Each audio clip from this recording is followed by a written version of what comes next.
बहुत समय पहले की बात है। एक बहुत फेमस लोहार रहता था इस इलाके में। उसका अपना शॉप था और वो सारा इक्विपमेंट हैंडमेड बेचता था। एक दिन उसे किस्मत ने ऐसा मौका दिया कि वो सारा सामान जो वो बनाता था कायरो के किंगडम को बेचने लगा। एंडलेस वॉर के बीच ये उसके लिए स्टेटस ऊपर उठाने का परफेक्ट अपॉर्चुनिटी था। वॉर खत्म होने के बाद उसी लोहार को बैरन का टाइटल मिल गया और यही आदमी इन सारी लैंड्स का ओनर है और यंग मास्टर रोमन का फादर, जो इस स्टोरी का प्रोटैगनिस्ट है। हम सीन देखते हैं। एक बूढ़ा आदमी बैठे हुए लड़के को स्टोरी सुना रहा है।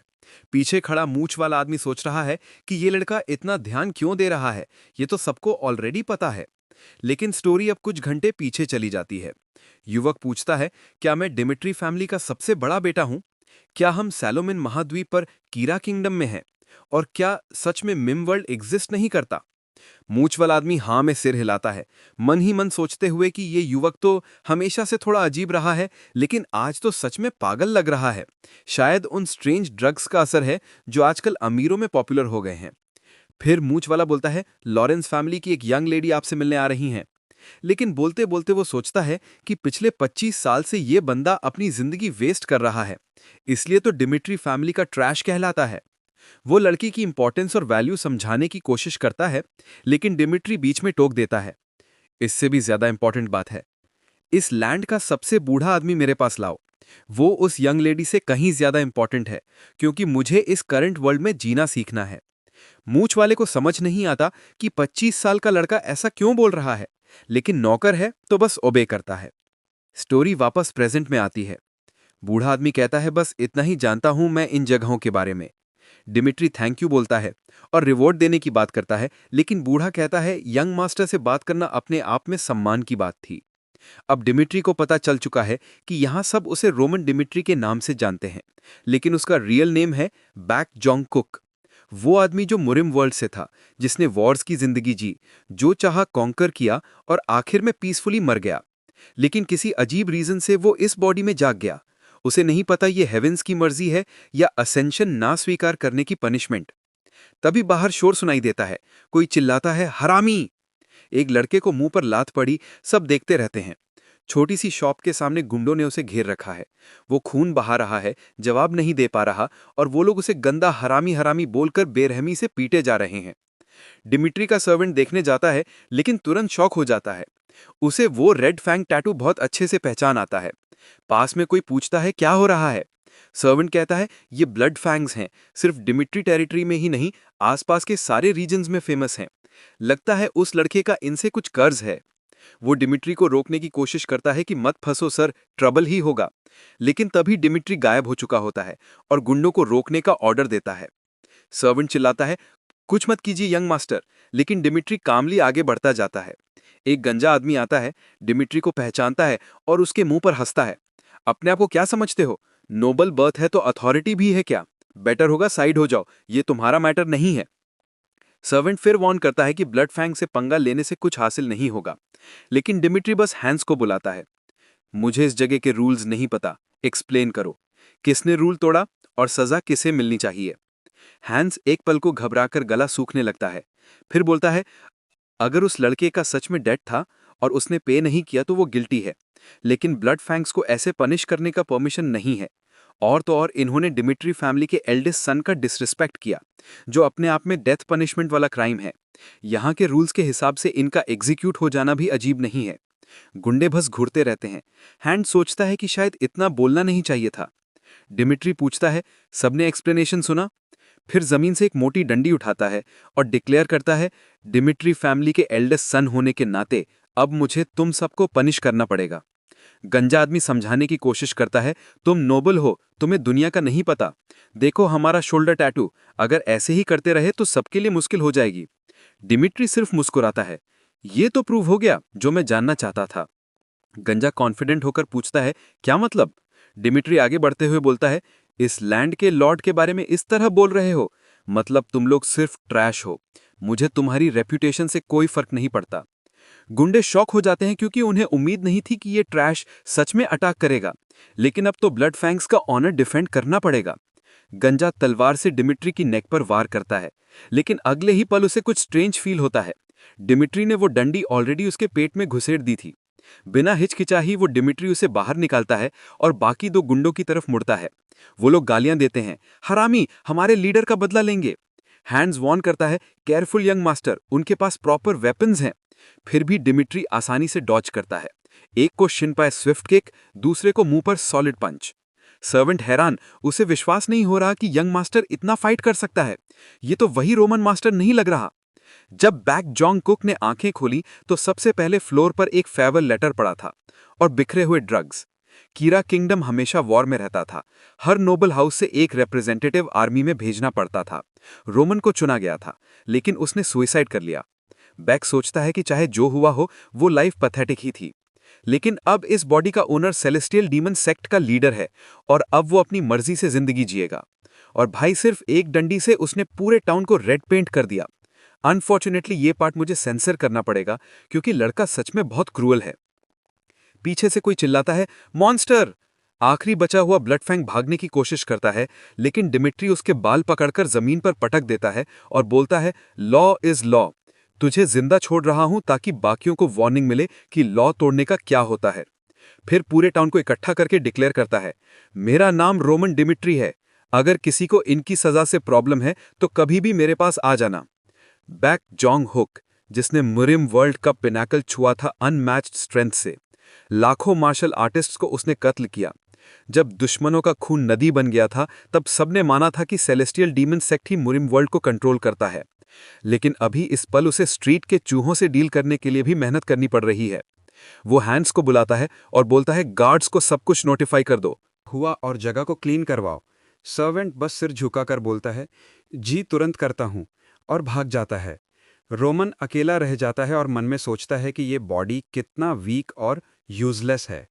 इन्फॉर्मेशन गैदर करने और खुद को स्ट्रांग बनाने की स्पीड बढ़ानी पड़ेगी। तभी वो लड़का जिसे उसने बचाया था उठता है और हाथ जोड़कर थैंक यू बोलता है। आपने मेरी जान बचा ली यंग मास्टर। रोमन कोल्डली देखता है, मैंने तुम्हारी हेल्प के लिए नहीं किया। ब्लड फैंक्स ने लॉ तोड़ा था, उनको पनिशमेंट मिली, बस। अब अगर जीभ अपने मुंह में रखनी है तो अपनी पूरी सिचुएशन एक्सप्लेन करो। लड़का जो अभी ग्रैटिट्यूड दिखा रहा था अचानक थ्रेट सुनकर डर जाता है। फिर जल्दी जल्दी बताता है, मेरे रिलेटिव्स ने ब्लड फैंग से लैंड खरीदने और फार्मिंग शुरू करने के लिए पैसे उधार लिए थे। क्रॉप्स बेचकर हम इजीली रीपे कर देते, लेकिन उन हरामियों ने हमारी सारी फसल जला दी ताकि हम डेट ना चुका सकें। बाद में पता चला कि ये सब ब्लैकमेल करने के लिए किया, मेरी छोटी बहन को उठाने के लिए। लड़का चीखता है, ये दुनिया फेयर नहीं है, हमने किसी का बुरा नहीं किया, फिर रोते हुए कहता है, बस एक ही रिक्वेस्ट है यंग मास्टर, मेरी बहन को बचा लीजिए। रोमन उसकी आंखों में देखता है। वो नज़र उसे मैट डीमन की याद दिलाती है, 4 सुपीरियर किंग्स में से एक, जिसे उसने भी कभी ऐसे ही गंदे प्लेस में मिला था। फिर पूछता है, नाम क्या है तेरा? लड़का बोलता है, केविन। रोमन बस इतना कहता है, ठीक है केविन, मैं सिचुएशन देख लूंगा, सब हैंडल कर दूंगा। केविन जोर जोर से थैंक यू चिल्लाता है। रोमन को लगता है कि इस लड़के से उसका लंबा रिलेशन बनने वाला है। सीन बदलती है। एक कैरेज आ रही है। अंदर से कोई बोलता है, मिस फ्लोरा, हम डिमिट्री एस्टेट के पास पहुंच गए। ब्लॉन्ड लड़की आह भरती है, समझ गई, उसे इस रोमन डिमिट्री से मिलना पड़ेगा। 1 महीने पहले का सीन। कैसल में कोई चीख रही थी कि ये क्या बकवास है, मैट्री फैमिली से अरेंज मैरिज क्यों? उसके फादर ने समझाया, हमारी लैंड्स वॉर की वजह से बर्बाद हो चुकी हैं बेटी। फ्लोरा गुस्से में, तो क्या इसीलिए मैरिज फिक्स कर दिया, और वो भी एडमिट जैसे फैमिली से, पुराने माइनर्स और लोहारों का परिवार? फादर ने बीच में टोका, मैं बस सॉरी बोल सकता हूं कि इतना पथेटिक फादर हूं। प्रेजेंट में कैरेज रुकती है। फ्लोरा मन ही मन सोचती है कि कम से कम सेकंड सन से होती तो उसका फ्यूचर ब्राइट था, लेकिन रोमन ने खुद अपने फादर से उसकी हैंड मांगी थी। उसकी रेपुटेशन तो सब जानते हैं, लग्जरी, प्लेजर, ड्रग्स, और आज तो पता नहीं कितना परफ्यूम डालकर आया है। कॉरिडोर से गुजरती हुई वो डिसाइड करती है कि कितना भी जरूरी हो वो एक्सेप्ट नहीं करेगी। फिर रोमन के सामने आकर सीधा बोलती है, इस मैरिज को फॉरगेट कर दो। रोमन चेहरे पर स्माइल लाते हुए, सच में बहुत बढ़िया आइडिया है। फ्लोरा कंफ्यूज हो जाती है। रोमन कामली एक्सप्लेन करता है, मैंने भी सोचा कि तुम जैसी अमेजिंग लड़की का डिमिट्री फैमिली के इडियट से मैरिज करना बेवकूफ़ी है। फ्लोरा की आंखें फटी की फटी रह जाती हैं। ये सीरियसली बोल रहा है? रोमन बोलता है, मुझे कुछ बहुत इंपॉर्टेंट काम आ गया है, फादर से तुरंत बात करनी है।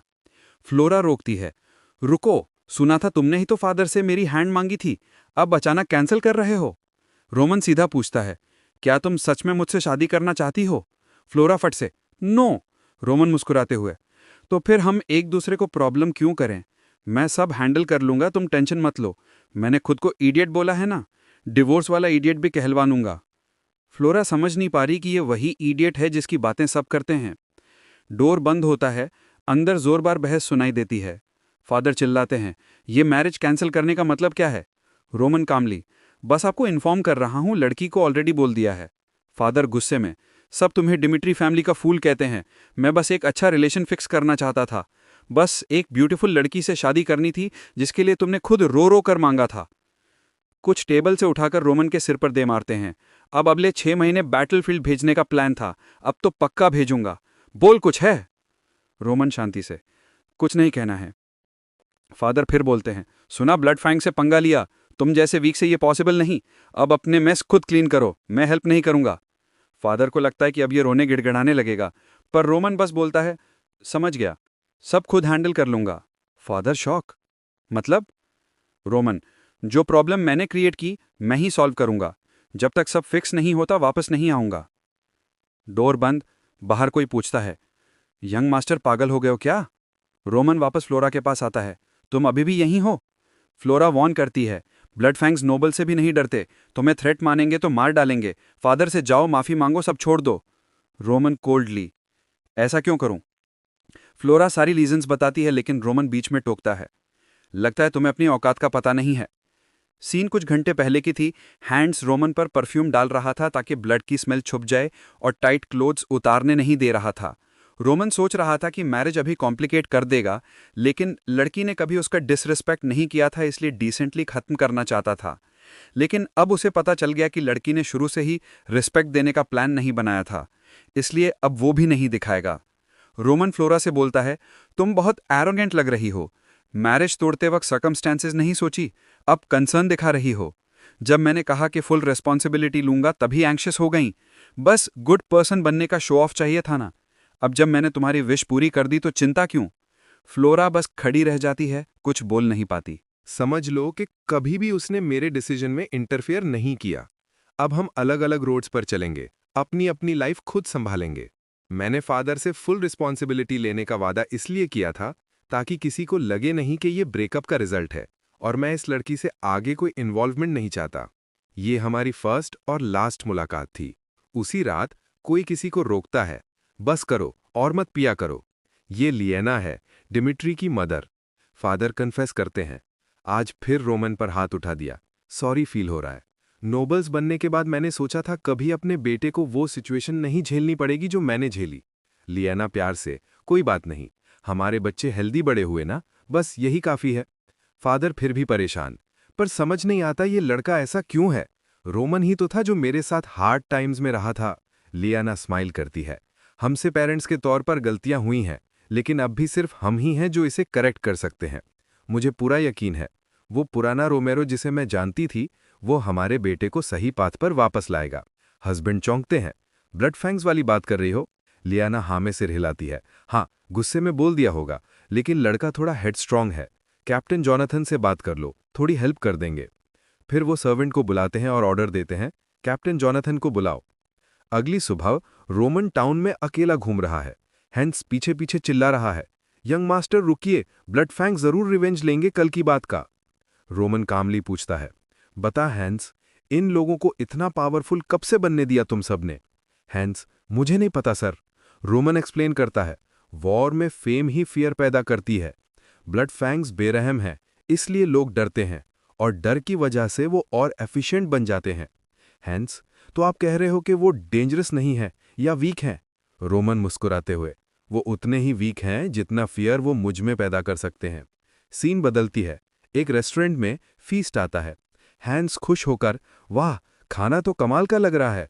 रोमन खड़ा होता है, मैं बाहर जा रहा हूं, तू यहीं रह, इन्वेस्टिगेशन में कंटिन्यू करूंगा, तेरे लिए डेंजरस हो जाएगा। हैंस चौंक कर खड़ा हो जाता है, ऐसा बिल्कुल नहीं हो सकता, मैं यंग मास्टर के साथ रहूंगा, चाहे जान पर बन जाए। रोमन एक पल रुकता है, फिर सीरियसली पूछता है, सच में खुद को मेरा आदमी मानता है? हैंस जोश में, हमेशा। रोमन, तो फिर पीछे रह, मैं ऐसे बेवकूफ़ी में तुझे खोना अफोर्ड नहीं कर सकता, मैं जल्दी वापस आ जाऊंगा। हैंस वहां खड़ा रह जाता है, आंखें नम, दिल में कुछ अजीब सा फील। फिर अचानक दौड़ता है, अब इमोशन में टाइम वेस्ट करने का वक्त नहीं, सबको इन्फॉर्म करना है। इन कुछ दिनों में रोमन को समझ आ गया था कि ब्लड फैंग्स दिखते जितने स्ट्रांग हैं उतने हैं नहीं। प्रॉब्लम यह है कि छोटे छोटे ग्रुप्स में ऑपरेट करते हैं। पूरा ऑर्गेनाइजेशन खत्म करना मुश्किल है, पब्लिकली पनिश नहीं करना चाहते और ढूंढना भी आसान नहीं, तो बस करना यह है कि उन्हें खुद अपने पास बुलाओ। इसीलिए जानबूझकर हैंड्स के साथ सिटी में घूम रहा था। वैसे भी आज डिमिट्री नाइट्स का ट्रेनिंग डे है, स्ट्रीट्स पर पेट्रोल कम है, रिवेंज के लिए परफेक्ट अपॉर्चुनिटी। तभी पीछे से आवाज आती है, रोमन, डिमिट्री। 3-4 आदमी घेर लेते हैं, एक जंप करके आगे आता है, ये हमारा रिवेंज है, ब्लड फैंग से पंगा लेने की प्राइस चुकानी पड़ेगी। उसी वक्त दूसरी तरफ को चिल्लाता है, कैप्टन।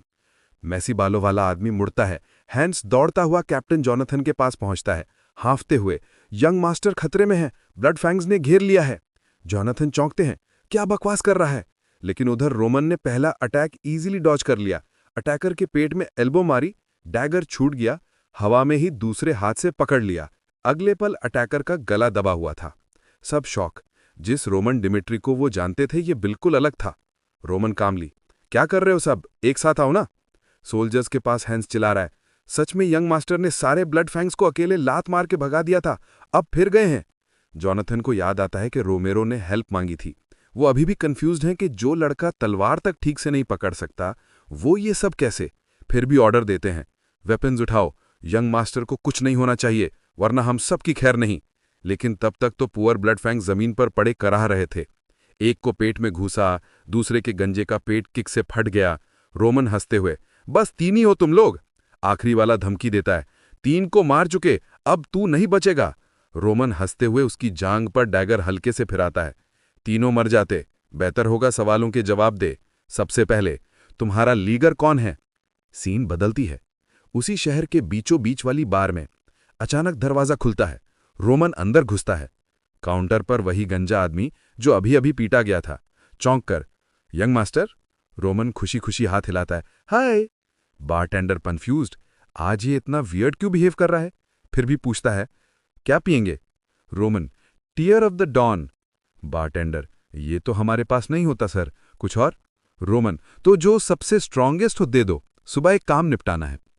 पहले जो आदमी पकड़ा गया था उसने बताया था कि सारे मिशंस इसी सेंट्रल बार से मिलते हैं, बस स्पेशल कोड बोलना पड़ता है, टीयर ऑफ द डॉन। और रोमन ने वही कोड बोला। पूरी बार में सन्नाटा छा जाता है।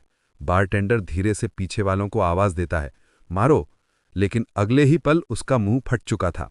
सब शॉक रह जाते हैं कि ये लड़का सबके सामने ऐसा कर गया, और अब तो गेम शुरू होने वाला था। लोग चिल्ला रहे थे, मार डालो इसे, मार डालो। इधर शहर के लोग बार से भागकर गार्ड्स को बुलाने दौड़े, लेकिन एक झटके में एक की गर्दन के पीछे वार और बाकियों का गला दबाकर चोक होल्ड। पलक झपकते ही कई सारे आदमी जमीन पर पड़े थे, हैरान परेशान, सोच रहे थे कि अभी अभी हुआ क्या है। डिमिट्री परिवार का वो तथाकथित इडियट ने 3-3 आदमियों को धूल चटा दी थी, इससे पहले कि उन्हें समझ भी आए कि चल क्या रहा है। मिरिम की दुनिया में सबसे ताकतवर चीज है ब्रीदिंग टेक्निक से खुद को स्ट्रांग बनाना। कम समय में ही बेक ने मित्री के शरीर को काफी इंप्रूव कर दिया था। हाँ, वो अभी भी अपने पुराने लेवल से बहुत दूर था, लेकिन ये वाले आदमी अब उसके लिए कोई खतरा नहीं थे। थोड़ी देर बाद बारटेंडर उठने की कोशिश करने लगा, समझने की कोशिश कर रहा था कि हुआ क्या है। रोमन ने कमेंट किया, अरे वाह, बिल्कुल टाइम पर उठे हो भाई, मैं तो अभी सब खत्म करने ही वाला था। मोटा तगड़ा बारटेंडर बोला, तुम हमारी दुकान पर हमला क्यों कर रहे हो रोमन? डिमिट्री ने उसे इडियट बोलकर टोका, तुझे पता है ना, तूने ही इन आदमियों को मेरे पीछे भेजा था। फिर बोला, लेकिन कुछ बातें हैं जिनके बारे में मुझे बहुत क्यूरियोसिटी है, तो अब हम लोगों को थोड़ी सी बात करनी पड़ेगी। कुछ देर बाद जोनाथन वहां पहुंचा और हैरानी से पूछा, ये सब सच में यंग मास्टर ने किया है? तभी दूसरे फ्लोर पर एक सैनिक दिखा और जोनाथन को बताया, लगता है यंग मास्टर लॉरेंस एस्टेट की तरफ गए हैं। जोनाथन कंफ्यूज्ड होकर बोला, लेकिन क्यों? सैनिक ने बताया, ऐसा लगता है कि ब्लड फैंग्स का बेस वहीं है। 1 घंटा पहले की बात है, डिमिट्री बारटेंडर से बोला था, अभी सब कुछ कन्फेस कर दे तो बेहतर है। इस रफ्तार से तो तेरी उंगलियां खत्म हो जाएंगी, पहले सच बोलने से पहले ही। गंजा बारटेंडर चेतावनी देने लगा। मुझे इस लड़के से कुछ नहीं कहना, तू मुझे मार भी देगा तो ब्लड फैंक्स बदला लेंगे। रोमन मुस्कुराया और बोला, नामी को तुम्हारा ये एटीट्यूड बहुत पसंद आया। जो लोग सबसे ज्यादा रेजिस्ट करते हैं सच बोलने से पहले, उन्हें मैं सबसे ज्यादा एंजॉय करता हूं बात करवाते हुए। बूढ़े आदमी ने कहा, टाइम वेस्ट कर रहा है मार डाले से। लेकिन रोमन बोला, यही तो पता करना है। फिर बोला, अब टाइम आ गया है इसको रिजॉल्व करने का। मुझे टेस्ट करना है कि सच में ये कुछ नहीं बोलेगा। रोमन ने एक फोटो निकाली। उसमें वो गंजा आदमी था और उसके बगल में एक लड़का। रोमन ने पूछा, अगर मैं इस फोटो वाले लड़के को ढूंढकर मार दूं तो क्या होगा? गंजे ने कहा, वो मेरा बेटा नहीं है, मार दे तो मार दे। रोमन हंसा, तू बहुत बेकार झूठ बोलता है यार, लड़का तो बिल्कुल तेरी कार्बन कॉपी है। आदमी गुस्से में चिल्लाया, एक नोबल होकर फैमिली को थ्रेट कैसे कर सकता है? रोमन शांति से बोला, मैंने सीखा है कि ब्लड फैंक्स फी मेंबर इसलिए अपनी जान दे देते हैं रिवेंज के लिए, क्योंकि ग्रुप खुद फैमिली को इस्तेमाल करके लोगों को करप्ट करता है। कर्ज, धमकी, इसी से दूसरे लोगों को भी अपने साथ मिलाता है। और सबसे आसान तरीका किसी से अपना काम करवाने का, फैमिली को इस्तेमाल करो। आदमी अभी भी अकड़ में था। तुझे सच पता चल भी जाए तो भी ब्लड फैंग्स मुझे मार डालेंगे। रोमन बोला, जरा सोच समझ कर दाव लगाया कर, मैं सीरियस हूं, मैं तेरे बेटे को मार डालूंगा, ये मेरे नाम की कसम है। लेकिन सैनिकों को भेजने से पहले तुझे आखिरी मौका दे रहा हूं सच बोलने का। अब चुन, ब्लड फैंक्स पर दाव लगाकर अपने बेटे को तड़पता देखेगा या मुझ पर दाव लगाकर मुझे उन आदमियों को हैंडल करने देगा। चॉइस तेरी है। सीन शिफ्ट होता है, एक गली के बीचों बीच एक घर। कोई पूछता है, सच में? दूसरा बोला, हाँ, शहर के बीच वाली पूरी डिवीजन को अकेले रोमन ने खत्म कर दिया। अगर नाइट्स भी इन्वॉल्व हो गए तो हम सच में खतरे में हैं। वुल्वरीन जैसी दाढ़ी वाले बूढ़े ने कहा, मुझे नहीं पता था उस लड़के में इतना दम है। लेकिन एक पूरी डिवीजन का खात्मा, वो भी उस लड़के ने जिसे स्वॉर्ड्समैनशिप एकेडमी ने रिजेक्ट कर दिया था। पहला आदमी बोला, रोमन अभी कहाँ है? दूसरा बोला, अभी अभी डमिट्री रीजन छोड़कर निकला है। अकेला? हाँ, अकेला। गुड, लगता है वो अकेले ही पूरे ठिकाने पर अटैक करने वाला है। फिर उसने ऑर्डर दिया, सारे ग्रुप को इकट्ठा करो, डमिट्री नाइट से भिड़ने से पहले ही रोमन को मार डालो। फिर उसके शरीर को शहर में टांग देंगे ताकि सबको पता चले ब्लड फैंग से पंगा लेने का अंजाम क्या होता है। हमारी बदनामी फिर से रिवाइव हो जाएगी। अगला सीन एक दूसरा महल। कोई पूछता है, बार्को फैमिली क्या कर रही है? एल्डर्स की मीटिंग चल रही थी। सब डिस्कस कर रहे थे कि बार्को बहुत सारा पैसा उधार ले रहे हैं, मतलब वो जंग की तैयारी कर रहे हैं। अगर ऐसा है तो हमें भी अपनी फोर्सेस कंसोलिडेट करनी होंगी, इससे पहले कि वो और स्ट्रांग हो जाएं। ब्लॉन्ड आदमी ने कहा, लगता है जंग तो होकर रहेगी, मैंने कभी सोचा भी नहीं था। एक रेस्पेक्टेड आदमी ने जोड़ा, सेंट्रल गवर्नमेंट भी बार्को को सपोर्ट करती दिख रही है। लाल सूट वाले बूढ़े ने मेज पर मुक्का मारकर बोला, हम 1 इंच भी जमीन नहीं खो सकते। लॉरेंस फैमिली पूरी तरह फर्टाइल लैंड पर निर्भर है। कोई बहस करने लगा कि पुराने डॉक्यूमेंट्स में कर्ज साबित होता है। बूढ़े ने झटक दिया, सब झूठ है। तभी किसी ने डिस्कशन रोका, सब शांत हो जाओ। ब्लॉन्ड आदमी ने जोर देकर कहा, वो टेरिटरी हम छोड़ नहीं सकते, वरना बाकी सब फैमिलीज भी हमसे छीन लेंगी। बार्को हमारा विरोध करना चाहते हैं तो हमें पूरी ताकत से रेजिस्ट करना होगा। इसलिए हमने डमिट्री फैमिली से शादी फिक्स की है। सब मुस्कुराए। डमिट्री तो सच में बहुत अमीर है, उनके हथियार टॉप नॉच हैं। बार्को कितना भी कर्ज ले लें, डमिट्री जितना पैसा कभी नहीं होगा। बाप ने दोहराया, इसलिए मैंने अपनी बेटी को उस इडियट से शादी के लिए पुश किया, वो तो मना करेगा ही नहीं। दूसरे आदमी ने ढांढस बंधाई, आप खुद को ब्लेम मत कीजिए, ये सबके लिए बेस्ट चॉइस थी। बाहर कोई ईव्सड्रॉपिंग कर रहा था, फ्लोरा। अब उसे समझ नहीं आ रहा था कि अपने बाप को ये न्यूज़ कैसे ब्रेक करेगी। उसने सोचा भी नहीं था कि जब उसे पता चलेगा कि उसने शादी के लिए हाँ नहीं की तो उसका रिएक्शन क्या होगा। लेकिन वो ये एक्सेप्ट नहीं कर सकती थी कि उसकी पूरी जिंदगी ऐसे किसी आदमी को बेच दी जाए। प्रॉब्लम ये थी कि ये सिर्फ उसके बाप का प्लान नहीं था, ये तो उसकी पूरी फैमिली का फ्यूचर था। फिर भी उसने डिसाइड किया वो सच बोलेगी। वो खुद को तैयार कर रही थी ये समझाने के लिए कि वो बिना फीलिंग्स वाले इंसान से शादी नहीं करेगी। तभी कोई जल्दी जल्दी आया और चिल्लाया, लॉर्ड लॉर्ड। फ्लोरा कंफ्यूज्ड होकर मुड़ी। आदमी ने फ्लोरा को नमस्ते किया और फिर दरवाजे के पास जाकर चिल्लाया, लॉर्ड इमरजेंसी है। इधर दूसरी जगह कोई दरवाजा पीट रहा था, हरामी दरवाजा खोल। ये जोनाथन था जो लॉरेंस टेरिटरी में घुसने की कोशिश कर रहा था। गार्ड बोला, प्रॉपर प्रोसीजर फॉलो करना पड़ेगा। जोनाथन चेतावनी देने लगा, अगर देरी की वजह से रोमन को कुछ हुआ तो तुम सब भुगतोगे। तभी गेट पर दूसरा आदमी दौड़ता आया, कैप्टन मुसीबत हो गई, लॉरेंस स्क्वायर में भी हाहाकार मचा हुआ है। जोनाथन को सबसे बुरा डर लग गया। उसने धमकी दी, अब नहीं खोला तो दरवाज़ा तोड़ दूंगा। वापस स्क्वायर पर लोग डर के मारे कांप रहे थे। कोई ऊपर लटका हुआ था।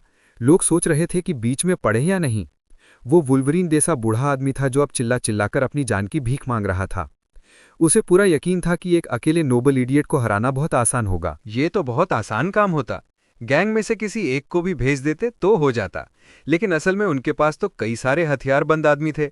उसे पूरा यकीन था कि हारना नामुमकिन है, या कम से कम उसने यही सोचा था। वो तब तक जब तक उसने अपने सामने सबको मरा हुआ नहीं देख लिया। फिर उसे पता चल गया कि अब उसकी भी बारी है। वो हकलाने लगा, गिड़गिड़ाने लगा कि मुझे मत मारो। जिंदगी बच जाने के डर से कांप रहा था। हकलाते हुए रहम की भीख मांगने लगा। रोमन की टांग पकड़ ली और बोला, मुझे मत मारो प्लीज। लेकिन रोमन ने तो उसे बस शहर के बीचों बीच फेंक दिया सबके सामने। वो आदमी फिर चिल्लाया, अगर जान बख्श दो ना तो मैं जिंदगी भर तुम्हारा कुत्ता बन के रहूंगा। रोमन ने ठंडे लहजे में जवाब दिया, अब कुत्ता बनने का ऑफर दे रहा है, पहले दांत दिखाने से पहले देना चाहिए था। फिर उसने पूरे शहर को आवाज दी, ये आदमी है ब्लड फैंग्स का लीडर। सब जानते हैं ये कैसा इंसान है। इसने दिमिट्री फैमिली को धमकी दी, लोगों को गंदी तरकीबों से ठगा। इस ऑर्गेनाइजेशन ने जो जुर्म किए हैं वो सबके सामने हैं। रोमन ने ऐलान किया, मैं इस पूरी ऑर्गेनाइजेशन को और इसके फैलाए हुए जहर को जड़ से खत्म कर दूंगा। भीड़ हैरान खड़ी थी। तभी जोनाथन स्क्वायर की तरफ आया और सीन देखकर तो उसका मुंह खुला का खुला रह गया। लीडर का क्या हुआ ये बताने की जरूरत ही नहीं थी। फिर सीन शिफ्ट होता है उससे पहले वाली मीटिंग पर। कोई पूछता है, सच में हुआ ऐसा? एक सैनिक बोला, हाँ सर, मैंने रोमन दिमिट्री को अंदर जाने दिया था क्योंकि वो मिस फ्लोरा के फ्यूचर हस्बैंड है। लेकिन आधे घंटे बाद ही रोमन वापस आए, एक आदमी को घसीटते हुए शहर के बीचों बीच लाए, बोले ये है ब्लड फैंग्स का लीडर, और सबके सामने उसे एग्जीक्यूट कर दिया। बाप तो सन्न रह गए। बाकी सब यही पूछ रहे थे कि भाई ये क्या तमाशा है। एक बुजुर्ग बोले, लॉर्ड की परमिशन के बिना किसी को मारना पनिश करना ये तो इग्नोर नहीं कर सकते। लेकिन लॉर्ड को तो इन सब झमेलों से ज्यादा इंटरेस्ट था इस बात में कि जिस लड़के का उनकी बेटी से रिश्ता तय हुआ है उसने अकेले दम पर ब्लड फैंग्स को नेस्तनाबूद कर दिया। फिर उन्होंने ऑर्डर दिया, रोमन दिमिट्री को बुलाओ, मुझे खुद उस लड़के से बात करनी है। कुछ देर बाद रोमन को एस्कॉर्ट करके लाया गया, साथ में वो गेटकीपर और जोनाथन भी, जो कि एक मशहूर नाइट थे। फ्लोरा के पिता ने जोनाथन को तुरंत पहचान लिया। उन्हें लगा कि रोमन ने तो जोनाथन की मदद से ही ये सब किया होगा। दिमिट्री फैमिली का सबसे बड़ा बेटा खुद को इंट्रोड्यूस करता है। पापा ने एक्सप्लेनेशन इग्नोर कर दिया और सीधे पूछा, तूने इतना वायलेंट काम क्यों किया? रोमन ने बताया, कुछ दिन पहले ब्लड फैंग्स ने एक मासूम सिटीजन को बहुत मारा था, बस वहीं पर मैंने उन सबको एग्जीक्यूट कर दिया था। बाहर फ्लोरा कान लगा के सुनने की कोशिश कर रही थी। उसने एक नाइट को बुलाया और फुसफुसाई, तुमने सच में रोमन दिमिट्री को अंदर जाने दिया था? नाइट बोला, हाँ मिस। तो वो पापा के रूम में क्यों गए थे? नाइट मुस्कुराते हुए बोला, शायद आप सबसे लास्ट में पता चलने वाली हैं। फ्लोरा तो अलार्म्ड हो गई। अंदर रोमन बोल रहा था, इसलिए मुझे ब्लड फैंग्स का बेस इन्वेड करना पड़ा और उनके लीडर को मारना पड़ा, बस यही पूरी स्टोरी है। लेकिन लॉर्ड ने कहा, लॉरेंस की जमीन पर किसी को एग्जीक्यूट करने का तुझे हक नहीं था। रोमन ने मान लिया, लेकिन बोला, मुझे शक था कि आप लोग ऐसे गुंडों को हैंडल कर भी पाएंगे या नहीं। ब्लड फैंग्स तो इलाके में बदनाम थे, लोकल सिटीजन्स को परेशान करते थे और कुछ किया ही नहीं गया। इसलिए मैंने खुद ही हाथ साफ कर दिए, क्योंकि मुझे लॉरेंस फैमिली पर भरोसा नहीं था कि वो करेंगे। दोनों तरफ खड़े सर्वेंट्स शॉक्ड रोमन की तरफ देखने लगे, लेकिन रोमन ने डिसअपॉइंटमेंट दिखाते हुए कहा, मैं तो सोच रहा था कि मुझे यहाँ तारीफ के लिए बुलाया गया है कि जिनका काम आप लोग टालते रहे हैं वो मैंने कर दिया। फिर उसने बैरन से पूछा, क्या मैंने जो किया सच में गलत था? बैरन ने पास वाले आदमी से पूछा, बेन माइल्स के बारे में पता था? उसने कहा, हाँ पता था कि अच्छा सिटीजन नहीं था, लेकिन ये नहीं पता था कि वो ब्लड फैंग्स का लीडर था। तभी लॉर्ड ने कहा, बस बहुत हुआ, अब और डिस्कस करने का फायदा नहीं। अगर लॉरेंस फैमिली ने खुद उस आदमी को हैंडल कर लिया होता तो प्रॉब्लम ही नहीं होती। फिर बोले, लड़के को रिवॉर्ड देंगे, और रोमन को जाने दिया। रोमन चला गया, रूम में सन्नाटा छा गया। फिर अचानक लॉर्ड हंस पड़े। पास वाला आदमी सोचने लगा कि कहीं लॉर्ड पागल तो नहीं हो गए। लॉर्ड इंप्रेस थे, उन्हें कभी उम्मीद नहीं थी कि असली रोमन दिमिट्री ऐसा होगा। एडवाइजर ने फिर कोशिश की, ऐसे एक्ट को तो अनपनिश नहीं छोड़ सकते, लेकिन पापा ने टाल दिया। कोई बात नहीं, जो लड़का मेरी बेटी का हस्बैंड बनने वाला है वो ठीक है, ऐसे ही हिम्मत वाले बंदे बड़े काम करते हैं। एडवाइजर ने फिर कुछ कहना चाहा, पापा ने काट दिया, बस करो, अब मुझे और नहीं सुनना, लड़का परफेक्ट है मेरी बेटी के लिए। फिर ऑर्डर दिया, फ्लोरा को बुलाओ, मुझे उससे सारी बात करनी है।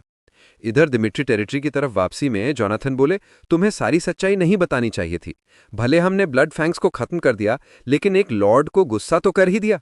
रोमन मुस्कुराया, मैंने तो बस ये दिखाया कि उनकी नालाहकी की वजह से हालात यहाँ तक पहुंचे, और अभी तक लॉर्ड को कैंसल्ड मैरिज के बारे में पता भी नहीं चला है, तो वो अपनी बेटी के हस्बैंड को पनिश नहीं करेंगे।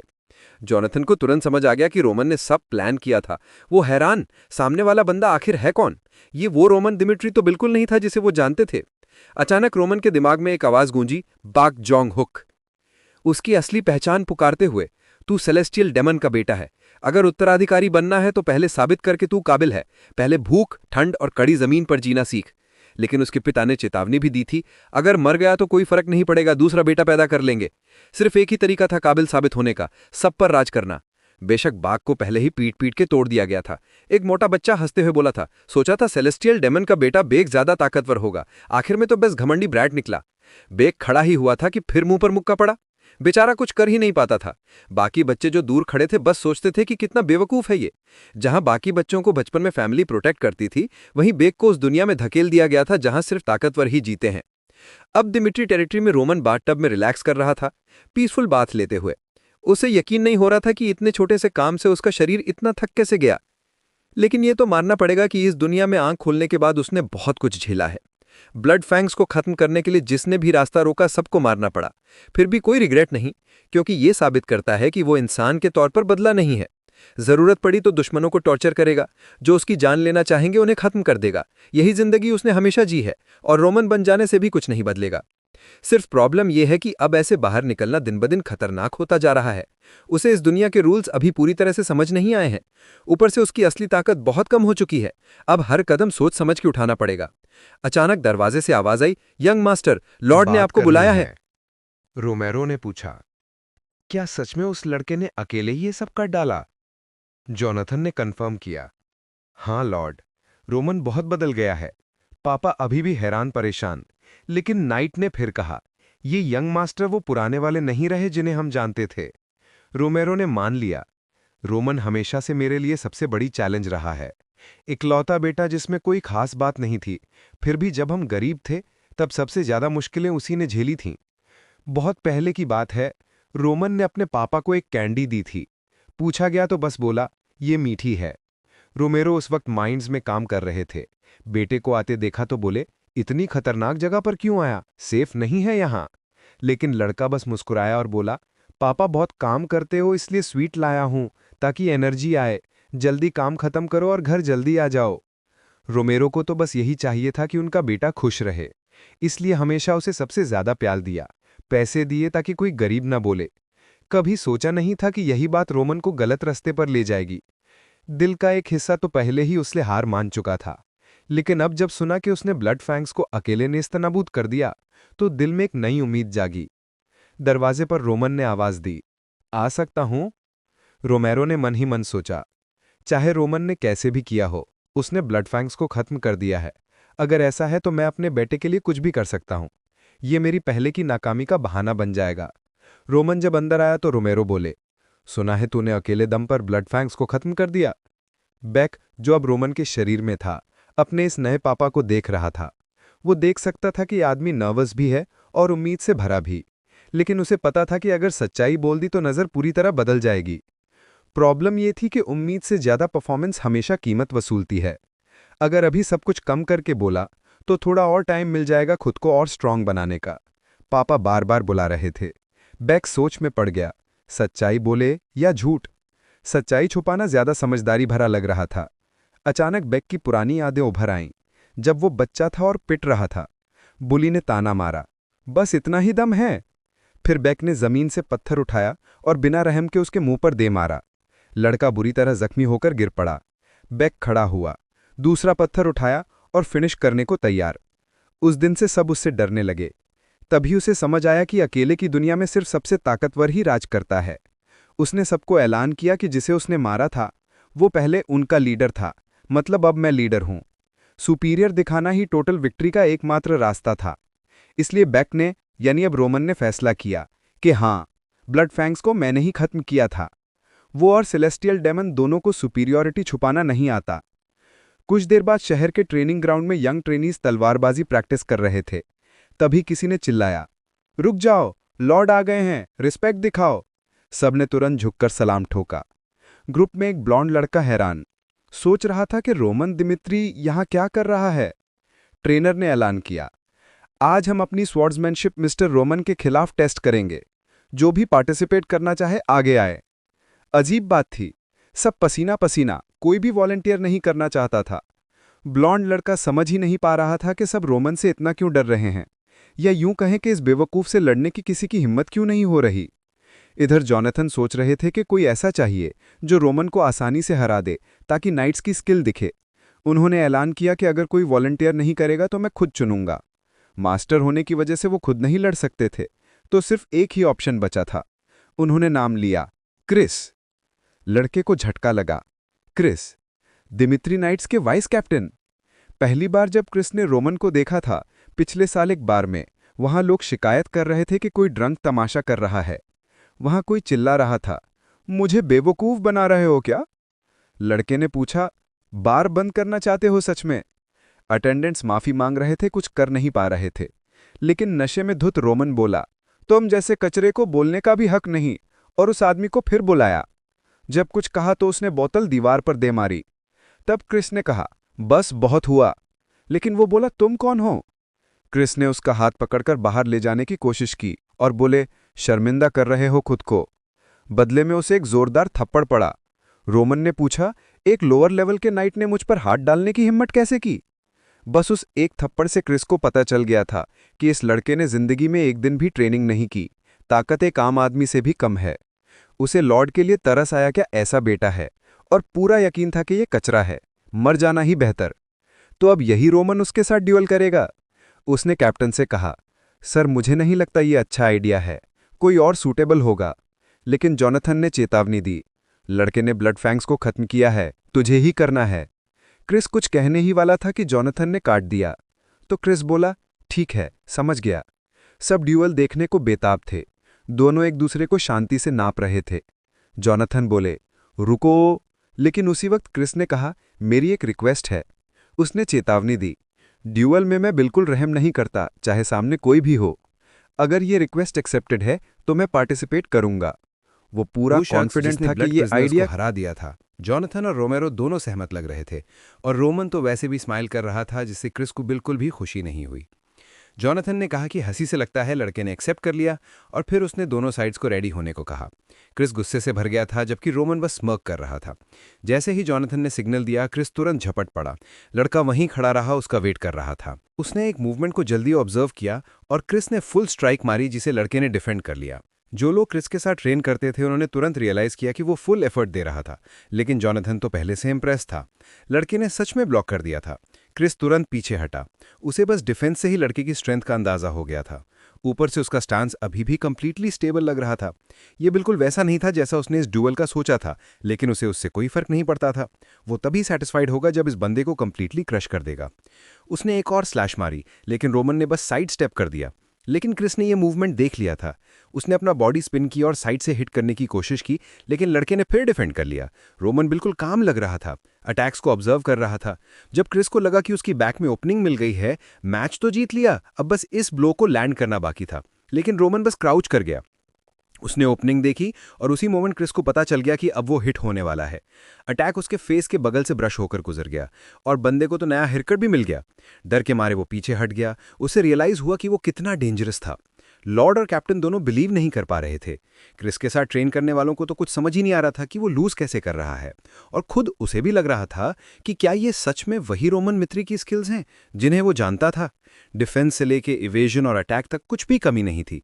क्या सच में उसने ब्लड प्रिजनर्स को हरा दिया था? क्योंकि अगर हाँ, तो इस पेस पर।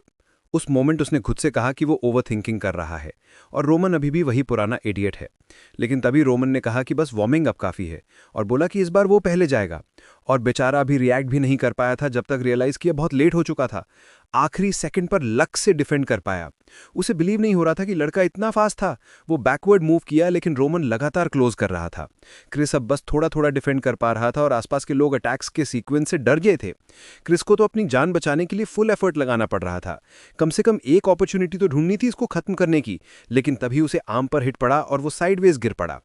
उसे लगा कि पीछे हटना चाहिए, लेकिन तभी उसने देखा कि रोमन ओवरहेड अटैक लेकर आ रहा था। मूवमेंट लंबी और स्लो लग रही थी और उसके चेस्ट का मिडिल परफेक्ट ओपनिंग लग रहा था। उसने बिना हेजिटेट किए फुल फोर्स से स्ट्राइक मारी, लेकिन ये तो रोमन का ट्रैप था जिसने ईजिली डॉज कर दिया। उसने हल्का सा स्माइल दिया और उसी मोमेंट क्रिस को रियलाइज हुआ कि वो ट्रैप में फंस चुका है। उसे पता था कि इस रेट पर वो विन नहीं कर सकता, और सबसे बुरा तो ये था कि रोमन से हारना। तभी उसने अपनी स्वॉर्ड को टाइटली ग्रिप किया और उसमें से ऑरा इमर्ज होने लगी। जॉनथन ने चिल्लाकर कहा, रुक जाओ, लेकिन क्रिस ने ऑलरेडी 1 स्टार ऑरा एक्टिवेट कर दी थी। बेशक बेग भी सरप्राइज था और अरीना में एक्सप्लोजन हो गया। आसपास के लोग कुछ देख ही नहीं पा रहे थे। रोमेरो को टेंशन हो रही थी कि रोमन को कुछ हो ना गया हो। उसने रिलीफ की सांस ली जब रियलाइज हुआ कि रोमन ने बाल बाल बचकर उस ऑरा इन्फ्यूज स्वॉर्ड से बच गए थे। क्रिस, जो ऑरा एक्सीडेंटली यूज करके डिसोरिएंटेड हो गया था, उसे तुरंत चिन पर स्ट्राइक पड़ी। नेचुरली ना जॉनथन ना ही रोमेरो को एक्सपेक्ट था कि रोमन जीतेगा, लेकिन वहीं क्रिस जमीन पर पड़ा था। सब हमेशा पूछते थे कि कैप्टन का ये नया यंग प्रोडिजी कौन है। बाकी लोग जवाब देते थे कि वो अब तक का सबसे बेस्ट है। इतना यंग होने के बावजूद वो ऑलरेडी 2 स्टार नाइट था। रूमर्स थे कि सिर्फ 6 महीने ट्रेनिंग के बाद उसने माना सेंस करना शुरू कर दिया था और 3 साल से कम में 1 स्टार तक पहुंच गया था। और उसकी स्वॉर्ड्समैनशिप तो इनक्रेडिबल बताई जाती थी। लड़कियां सब क्यूरियस थीं कि लड़के का नाम क्या है। प्रैक्टिस के बाद जॉनथन अक्सर कहते थे कि बस आज के लिए इनफ है, लेकिन क्रिस उठता और बस एक और बार प्रैक्टिस करने को कहता। वो डिटर्मिनेशन जॉनथन को एक्साइट करती थी, क्योंकि लड़के में ना सिर्फ टैलेंट था बल्कि हार्ड वर्क भी था। उनके लिए क्रिस एक जीनियस था, लेकिन वही उनका जीनियस अब रोमन द्वारा बुरी तरह पिट रहा था, जो क्रूअली उसे जमीन पर पड़े देख रहा था। जब क्रिस अनकॉन्शियस पड़ा था, रोमेरो ने जॉनथन को आवाज दी कि आखिर हुआ क्या। उसने तो सुना था क्रिस 2 स्टार नाइट है। प्रॉब्लम यह थी कि जॉनथन भी ग्रास्प नहीं कर पा रहा था कि रोमन कितना स्ट्रांग हो गया है। जो रोमन ने स्किल दिखाई वो किसी ऐसे पर्सन की थी जिसने इयर्स ऑफ ट्रेनिंग की हो। ये सोचो कि सिर्फ 1 महीना पहले वो बस कंप्लेन ही करता रहता था। इतना चेंज इम्पॉसिबल लग रहा था, लेकिन कुछ भी सेंस नहीं बन रहा था। तो जॉनथन ने बस रोमेरो से कहा कि रोमन स्वॉर्ड्समैनशिप का जीनियस है। रोमन इधर बस हंस रहा था और अनकॉन्शियस क्रिस को देख रहा था। उसे इंप्रेस किया था कि क्रिस कितना अग्रेसिव और फोकस था। जिस स्किल ने दिखाई थी उससे ब्लड फैंग्स को भी आसानी से हरा सकता था। साफ दिख रहा था कि जॉनथन को उस पर कितना प्राउड था। लेकिन सेलेस्टियल डेमन के लिए क्रिस सबसे वीक में से एक था। सेलेस्टियल डेमन सेक्ट के सबसे वीक वॉरियर्स भी इससे स्ट्रांग थे। हालांकि आखिर में क्रिस ने जो स्ट्रेंज पावर दिखाई उसने सच में उसका अटेंशन ग्रैब किया। जैसे ही एक और जोकर इमर्ज होने लगा, रोमेरो पागलों की तरह हंसने लगा। फिर से सब कंफ्यूज थे, लेकिन ऑब्वियसली रोमेरो बोला कि ये देखकर बहुत अच्छा लगा। उसके लिए इनक्रेडिबल था कि उसका बेटा स्वॉर्ड्समैनशिप का जीनियस निकला। उसने जॉनथन से पूछा कि श्योर हो ना। जॉनथन ने कहा कि बिना जीनियस के इतना चेंज इम्पॉसिबल है। नेचुरली फादर तो सारे स्माइल्स था। उसने रोमन को बुलाया, पास आने को कहा। रोमेरो बोला कि बहुत टाइम बाद इतना हैप्पी हुआ हूं और अपने बेटे को अपलॉड करना चाहता हूं। उसके लिए रोमन जो चाहे डिजर्व करता है, तो कुछ भी मांग लो। रोमन ने स्माइल किया और 6 महीने बाद होने वाली वॉर का जिक्र किया। उसका फादर तो ऑलरेडी श्योर था कि रोमन जाने से मना करेगा और पूछा कि क्या बात है। लेकिन रोमन की रिक्वेस्ट थी कि जिसे चाहे उसके साथ वॉर में ले जाने का राइट मिले। रोमेरो कंफ्यूज्ड और थोड़ा स्टंड भी था। उसने सजेस्ट किया कि रोमन फ्लोरा वापस जा सकता है और इससे बैकआउट कर सकता है, लेकिन रोमन ने सिंपली कहा कि वो जाना चाहता है। उसका फादर सरप्राइज था, लेकिन फिर बोला ठीक है, रोमन को राइट मिलेगा कि वो वॉर में और उससे रिलेटेड किसी को भी ले जा सकता है। रोमन ने कहा कि एक और रिक्वेस्ट है, और फादर ने कहा कि प्रॉपर्ली बिहेव करोगे तो कुछ भी मांग सकते हो। रोमन ने दूसरी रिक्वेस्ट अनकॉन्शियस क्रिस को देखते हुए की। जब क्रिस को होश आया तो उसने पूछा कि मुझे रोमन को ऑरा क्यों सिखाना है। जॉनथन ने सिंपली कहा कि मास्टर्स ऑर्डर है, लेकिन क्रिस ने प्रोटेस्ट किया कि ये टू मच है। वो रोमन को जानता भी नहीं है और इतने टाइम कोमा में रहने के बाद एम्बैरेसिंग भी है। ऊपर से इस बंदे को ऑरा सिखाना पड़ेगा। बोला सिर कटवा लूंगा बेटर। जॉनथन ने इंटरप्ट किया और प्रपोजल दिया। अगर क्रिस इस टीचिंग के बहाने रोमन के इतना चेंज होने का रीजन पता लगा लेता है, तो उसे वो सारी टेक्निक सीखने का राइट मिलेगा जो जॉनथन ने अभी तक उससे हाइड की हुई हैं। तुरंत क्रिस एक्साइटेड होकर उठा। सच में? जॉनथन ने कंफर्म किया। अब क्रिस फुल्ली ईगर था, क्योंकि उसे श्योर था कि ये मौका मिलेगा। बनने का सीक्रेट मिल जाएगा। बेशक वो ज्यादा एंथुजियास्टिक दिखना नहीं चाहता था, लेकिन जॉनथन से बोला कि अपनी बात पर कायम रहना। कैसल के अंदर किसी ने रोमन को आवाज दी कि आज का वो इनक्रेडिबल ड्यूअल सुन लिया सबने। हेंस था जो बोला कि 2 स्टार नाइट को हरा देना कितना अमेजिंग था। रोमन ने पूछा कि ये 2 स्टार ऑरा वाला बिजनेस क्या है। हेंस ने माना कि उसे ज्यादा पता नहीं, लेकिन बोला कि ये माना यूज करने की एबिलिटी से रिलेटेड है। हमारा प्रोटैगनिस्ट सोच में पड़ गया कि यहां तो इसे माना ही कहते हैं। उसे श्योर था कि क्रिस ने जो पावर यूज की थी वो की एक्सप्लोजन थी, लेकिन जिस तरह यहां यूज करते हैं वो मिरम वर्ल्ड से बिल्कुल डिफरेंट था। यहां इसे ऑरा कहते हैं। और एक डिटेल उसने नोटिस की थी कि ये टोटल वेस्ट था। भले ही समझ नहीं आ रहा था कि की को इस तरह क्यों यूज करते हैं, लेकिन उसे पता था कि इस पावर के बारे में और ज्यादा लर्न करना जरूरी है और लोग इसे कैसे यूटिलाइज करते हैं। लेकिन कल की ट्रेनिंग में उसे श्योर था कि सारे आंसर्स मिल जाएंगे। अगली सुबह रोमन और क्रिस आमने सामने खड़े थे। क्रिस साफ साफ अनहैप्पी था। वैसे रोमन भी कुछ अलग नहीं था जब तक कि लड़के ने हल्का सा चकल नहीं कर दिया, जिससे क्रिस तुरंत एंग्री हो गया। उसने खुद को काम करने की कोशिश की और बोला कि वो एक्सप्लेन करेगा ऑरा क्या होती है। बोला कि ऑरा कुछ और नहीं, बस नाइट के नजरिए से माना का यूज है। मेजर्स भी माना यूज करते हैं, लेकिन वो सर्कल्स और स्पेल्स बनाते हैं, जबकि नाइट्स इसे बॉडी के चारों तरफ यूज करते हैं। माना को यूज करने वाला पहला शख्स एम्परर अलेक्जेंडर था। वही सबसे पहले डिस्कवर किया कि माना से बॉडी को स्ट्रॉन्ग किया जा सकता है, और ऑरा वो एबिलिटी है जिससे इसे इंस्टेंटली रिलीज कर सकते हो। इससे नॉर्मल से कहीं ज्यादा स्ट्रेंथ यूज कर सकते हो। लेकिन क्रिस ने कहा कि हिस्ट्री ज्यादा इंपॉर्टेंट नहीं, क्योंकि बहुत कम लोग ही माना यूज कर पाते हैं। 1000 में से एक नाइट बन सकता है और 10,000 में से एक मेज। इसलिए सबसे इंपॉर्टेंट है ये पता करना कि तुम में अफिनिटी है या नहीं, क्योंकि ऑरा वाला नाइट बनने की मिनिमम टैलेंट ये है कि कम से कम माना सेंस कर सको। बोला कि उसे तो आधा साल लग गया था, लेकिन 1 साल में अचीव करना भी अबव एवरेज है। रोमन ने एक्नॉलेज किया और क्रिस से बोला कि माना सेंस करना कैसे एक्सप्लेन करो। क्रिस ने एग्री किया, मन ही मन सोचते हुए कि लड़का तो ड्यूएल जीतकर बहुत फुल ऑफ हिमसेल्फ हो गया है। लेकिन अफसोस, स्वॉर्ड्समैनशिप में टैलेंट और माना में टैलेंट दो टोटली डिफरेंट चीजें हैं। अब रोमन को इस ट्रेनिंग से हार्श रियलिटी पता चलेगी। लेकिन इस ट्रेनिंग को तो प्रेमिस ही शुरू से फ्लॉड था। रोमन तो ऑलरेडी इस दुनिया के माना को सेंस कर चुका था और सेलेस्टियल डीमन बनते वक्त सीखी टेक्निक्स यूज करके उसे बॉडी के सेंटर में स्टोर कर रहा था। वो तो सिर्फ ये समझने आया था कि ये लोग ऐसा क्यों करते हैं। भले ही राइट वे ना हो, पर समझना चाहता था कि ऐसा क्यों करते हैं। क्रिस घूमने लगा और रोमन से बोला कि जो भी चीज बॉडी से टच कर रही हो उसे फील करो। जैसे ही माना सेंस करने की आदत पड़ जाएगी, फिर मैनिफेस्ट करने की सोचना स्टार्ट कर सकते हो। जब मैनिफेस्ट करने में सक्सेस हो जाएगी तो 1 स्टार नाइट बन जाओगे। हालांकि ऑरा मैनिफेस्ट करने के बहुत सारे वेज हैं। सॉर्ड पर अप्लाई कर सकते हो या मिसाइल के तौर पर बॉडी को कवर कर सकते हो। वो और एक्सप्लेन करने ही वाला था कि उसने नोटिस किया रोमन ऑलरेडी उसके बगल में खड़ा था और माना एक्टिवेटेड था। बेचारा क्रिस तो बोल ही नहीं पाया। लड़का सच में ऑरा मैनिफेस्ट कर रहा था। लेकिन रोमन के दिमाग में सिर्फ यही था कि उसे अच्छे से पता है कि इस दुनिया में लोग की को जिस तरह यूज करते हैं वो प्योर गार्बेज है। उसके वर्ल्ड में एनर्जी को प्योरीफाई करते हैं और बॉडी के अंदर कॉन्सेंट्रेट करते हैं, जबकि यहां बस उम्मीद करते हैं कि माना खुद ब खुद बॉडी में अक्यूमुलेट हो जाएगी। मिरिम वर्ल्ड में माना स्कार्स और डेंस होती है, मतलब अक्यूमुलेट करना मुश्किल है लेकिन मूव भी कम करती है। यहाँ माना अबंडेंट है लेकिन एक्सट्रीमली लाइट है। जितनी आसानी से अंदर आती है उतनी ही आसानी से बाहर निकल जाती है। दोनों मेथड्स कंपेरेबल भी नहीं, क्योंकि मिरिम में यूजुअली एक्सटीरियर और इंटीरियर दोनों स्ट्रांग करते हैं। इस दुनिया में एक्सटीरियर स्ट्रांग नहीं होता और माना अक्यूमुलेट भी नहीं होती। ऊपर से एनर्जी को हर जगह स्प्रेड करना कंप्लीटली इनएफिशिएंट है। अगर रोमन ऐसे मेथड्स यूज करता तो 100 साल में भी टॉप 10 में नहीं पहुंचता। शॉक्ड क्रिस ने पूछा कि ये किया कैसे। रोमन ने रिप्लाई दिया कि क्रिस को तो ऑलरेडी आंसर पता होगा। क्रिस ने इंसिस्ट किया कि यही रीजन है कि पूछ रहा हूं, क्योंकि मुझे तो कम से कम आधा साल लगा था। बोला, सच बताओ, तुम माना यूज करना जानते ही थे और अभी शो ऑफ करने के लिए प्रिटेंड कर रहे थे ना। अब समझ आ रहा था कि ड्यूएल में हारा क्यों। रोमन ने क्रिस के अजम्पशन पर कमेंट किया कि तुम बस वही अज्यूम कर रहे हो जो तुम चाहते हो। लेकिन बेचारा क्रिस तो समझ ही नहीं पा रहा था कि हो क्या रहा है। उसे पता था कि 2 स्टार तक पहुंचने में 10 साल लग गए थे। अचानक रोमन हंसने लगा और क्रिस ने पूछा कि क्या फनी है। रोमन ने बस कहा कि क्रिस अम्यूजिंग है। क्रिस अब और अपसेट होकर बोला कि क्या मेरी सारी मेहनत फनी लग रही है। रोमन ने फिर पूछा कि 10 साल रैंक क्लाइम करने में कभी एक बार भी उन मेथड्स पर क्वेश्चन नहीं किया जिन्हें तुम्हें सिखाया जा रहा था। क्रिस जवाब देने ही वाला था कि रोमन ने कट कर दिया। बोला कि ऑर्डिनरी लोग ऐसे ही होते हैं, मान लेते हैं कि जो जनरेशन से चला आ रहा है वो हमेशा करेक्ट होगा।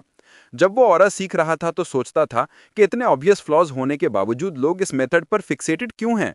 क्या उन्हें बेटर तरीका पता ही नहीं, या कैप्टन जॉनथन पर फेथ बहुत स्ट्रांग है। लेकिन ट्रूथ यही है कि लोग इसीलिए फॉलो करते हैं क्योंकि ये ईजीएस्ट चीज है। रोमन ने कंटिन्यू किया कि वो डिनाई नहीं करेगा कि क्रिस ने 10 साल हार्डवर्क की है, लेकिन बहुत फनी लगता है कि कभी पर्पस पर क्वेश्चन ही नहीं किया। फिर रोमन चलते हुए बोला कि इस दुनिया में कोई भी चीज परफेक्ट स्टेट में नहीं पहुंचती। जो चीजें कभी सर्टेनिटी लगती थीं, वो भी पास्ट में डिफरेंट थीं और टाइम के साथ चेंज हुई। रोमन जानता था कि खुद पर ऐसे क्वेश्चन करना सफरिंग लाता है, खासकर जब बार बार ट्राई करके फेल होते हो। तभी सबकी क्रिटिसिज्म और अपनी ही डिस्पेयर के अगेंस्ट जाना पड़ता है। लेकिन फिर भी चेंज जरूरी है। यही वजह थी कि रोमन ने अपने फादर की टीचिंग्स को इग्नोर करके अपना खुद का आर्ट क्रिएट किया। फिर क्रिस से बोला कि ट्रेनिंग यहीं एंड करते हैं। उसी मोमेंट क्रिस ने रोमन को रोककर पूछा कि अब आगे क्या करूं। सीन फ्लैशबैक में शिफ्ट हो गई। एक आदमी ने एक लड़के से पूछा कि क्या और सफर करेगा या हार मान लेगा। अब से ब्लड डीमन सेट बेक के अंडर होगी। आदमी सिर्फ ये जानना चाहता था कि बैक जितना स्ट्रांग कैसे बने। उसने डिसाइड कर लिया था कि बॉडी और सोल दोनों डेडिकेट कर देगा, बस शर्तें दोनों स्ट्रांग बने। लेकिन उसे बताओ कि आगे क्या करना है। रोमन ने रिकग्नाइज किया कि ये वो शख्स था जिसने प्राइड छोड़ दी थी और बोला कि इंटरेस्टिंग है। ब्लड डीमन इतना पावरफुल था कि सारी सेक्ट्स को यूनिफाई कर दिया था। वर्ल्ड को डोमिनेट करने वाले के तौर पर इवेंचुअली बेक से फेस होना था और आखिरकार लंबी बैटल के बाद वो डिफीट हो गया था। रोमन को याद आया कि पास्ट का वो बच्चा प्राइड स्वॉलो करके गाइडेंस मांग रहा था। प्राइड की कीमत पर स्ट्रांग बनने की डिजायर उसे ब्लड डीमन की याद दिला रही थी। उसने क्रिस से कहा कि तुम स्ट्रांग होने के वेज पूछ रहे हो, लेकिन अनफॉर्चुनेटली मुझे नहीं पता कि क्या कहूं। कंफ्यूज क्रिस ने फिर पूछा कि फिर मैं क्या करूं। तब रोमन ने रिप्लाई दिया कि आंसर तो मैं ऑलरेडी दे चुका हूं, बस एक चीज जो मैं नहीं कर सकता। तो जो करना था वो था खुद जवाब ढूंढना, क्योंकि अगर वो बस रोमन ने जो सिखाया था उसी को अंधे की तरह फॉलो करता रहा तो वो फिर किसी और की सिखाई हुई चीज को ही अंधे की तरह फॉलो कर रहा होता। इसलिए क्रिस को खुद जवाब ढूंढना था। रोमन ने सिर्फ एक हिंट दिया था, अब से मेरे साथ रहना। 6 महीने में रोमन युद्ध क्षेत्र जाएगा, जहां क्रिस उसे देखेगा कि वो अनगिनत दुश्मनों को हराते हुए और भी ताकतवर होता जा रहा है। और अगर 10 साल बाद भी क्रिस उसके साथ रहा तो रोमन को पूरा यकीन था कि तब तक क्रिस को जवाब मिल चुका होगा। उसी रात क्रिस बिस्तर पर अकेला लेटा था। उसे सबकी बातें याद आ रही थीं कि सही चीज़ यही है कि ट्रेनिंग करो जब तक तुम्हें इंसान जैसा फील ना होने लगे। उसे जॉनथन की सिखाई हुई बातें याद थीं। वो वक्त भी याद था जब उसे बताया गया था कि वो 2 सितारा नाइट बन चुका है। और रोमन का हंसना और उसका मजाक उड़ाना कि तूने कभी सवाल ही नहीं किया, ये सोचकर उसका खून खौल उठा था। किसी ने पूछा, ये सब क्या हो रहा है? जॉनथन जानना चाहता था कि क्या क्रिस पक्का है, क्योंकि अभी अभी क्रिस ने कहा था कि वो 6 महीने बाद रोमन के साथ युद्ध क्षेत्र जा रहा है। जॉनथन ने पूछा, कुछ हुआ क्या? क्रिस ने हाँ कहा। दोनों की नजरें एक पल को मिली और कैप्टन ने मान लिया कि लगता है क्रिस के पास कोई वजह है ऐसा करने की। अब से क्रिस डेमेट्री नाइट्स का हिस्सा नहीं रहेगा। चाहे कुछ भी हो जाए, जॉनथन को उम्मीद थी कि क्रिस युद्ध क्षेत्र में रोमन को प्रोटेक्ट कर पाएगा। क्रिस ने बस थैंक्स कहा। लेकिन उस पल जॉनथन को एहसास हुआ कि जिस क्रिस को वो जानता था वो छोटा बच्चा नहीं रहा जो युद्ध क्षेत्र में एक मरी हुई औरत से लिपटा रो रहा था। जॉनथन ने कहा, जो क्रिस मैं जानता हूं, अगर वो सच में रोमन को फॉलो करना चाहता है तो लगता है रोमन अब इडियट नहीं रहा। फिर बोला, मेरे पीछे आओ, अब से तैयार रहो। अगर तुम युद्ध क्षेत्र में सर्वाइव करना चाहते हो तो तुम्हें एक सीक्रेट वेपन चाहिए होगा जो सिर्फ तुम्हारा हो। अब तो नाइट एकदम एक्साइटेड हो गया। सीन शिफ्ट होता है शहर में। सब लोग एक अफवाह की बात कर रहे थे कि डेमेट्री परिवार का वो इडियट ने सारे ब्लड फैंग्स को खत्म कर दिया। कहानी की शुरुआत वाला केविन भी वहीं था, लोगों को सुन रहा था कि रोमन ने सच में अपना वादा निभाया। उसे लगा शायद सच हो, क्योंकि उसने खुद देखा था रोमन ने सिर्फ एक लाठी से 3 आदमियों को धराशाही कर दिया था। लेकिन क्या सच में रोमन ने यह सिर्फ अपने वादे के लिए किया? केविन ने मन ही मन कहा, नहीं, रोमन मेरे जैसे किसी के लिए इतना दूर तक नहीं जाएगा। तभी उसके बॉस ने चिल्लाया, अबे यहां खड़ा सोच क्या रहा है, काम पर लग जा। केविन सोच रहा था कि वो तो बस इतना ताकतवर बनना चाहता है कि अपनी फैमिली को प्रोटेक्ट कर सके। उसे पता था दुनिया में अभी भी दर्जनों ब्लड फैंग्स जैसे लोग हैं, लेकिन एक किसान होने के नाते वो ताकतवर कैसे बने? ट्रेनिंग का तो चांस ही नहीं मिलता। तभी किसी ने उसे आवाज़ दी। केविन के हाथ से क्रेट हिल गया। सामने रोमन खड़ा था। बोला, काफ़ी टाइम बाद मिले यार। केविन घबराया, आप यहाँ क्या कर रहे हैं? फिर तुरंत सुधारते हुए ज़मीन पर गिर पड़ा। थैंक यू सर, आपने मेरी फैमिली को बचा लिया। रोमन ने मुस्कुरा के पूछा, अब भला ठीक है? केविन बोला, हाँ सर, ब्लड फैंग्स अब पीछे नहीं पड़े, मुझे नौकरी भी मिल गई, बस मैं ये भी नहीं जानता कि अपना शुक्रिया कैसे अदा करूं। रोमन बोला, चिंता मत करो, शुक्रिया अदा करने का मौका जल्दी ही मिलेगा। जैसे ही तुम मेरी प्रपोजल सुनोगे, तुम्हारी फैमिली को कभी पैसों की चिंता नहीं करनी पड़ेगी। अच्छा घर, अच्छा खाना, थकाऊ जगहों पर काम करने की ज़रूरत नहीं। तुम्हारी पूरी फैमिली को नई जिंदगी मिलेगी। बस कीमत यह है कि तुम्हें मेरी लॉयल्टी की कसम खानी होगी और मेरे लिए जीना होगा। केविन ने एक पल खामोश रहा, फिर सिर जमीन पर टिका दिया। बोला, मैं आपके लिए जीऊंगा। आप कहें तो मर भी जाऊंगा, आप कहें तो किसी को मार भी दूंगा। बस आप मेरी फैमिली का ख्याल रखने का वादा करें, मेरे लिए यही बहुत है। रोमन ने देखा, केविन वैसा ही इंसान है जो अपनी लॉयल्टी खून से दिखाता है। पिछले जन्म में मैट डेमन एक शब्द से पूरे क्लैन मिटा देता था। शायद इसीलिए जैसे ही उसने किसी को समन करने का सोचा, सबसे पहले केविन का नाम दिमाग में आया। दोबारा इस लड़के को देखना सच में वर्थ इट था। रोमन बोला, अब से तू मेरा बैक है डेमेट्री कैसल में। रोमन ने केविन को हैंड्स के हवाले कर दिया और कहा, इस लड़के को एडजस्ट होने में मदद करो, मैं बाद में आऊंगा। केविन ने फिर से थैंक्स कहा। दोनों चले गए और रोमन लाइब्रेरी की तरफ बढ़ गया। रोमन ऑरा नाइट्स के पाथ को स्टडी करने लगा।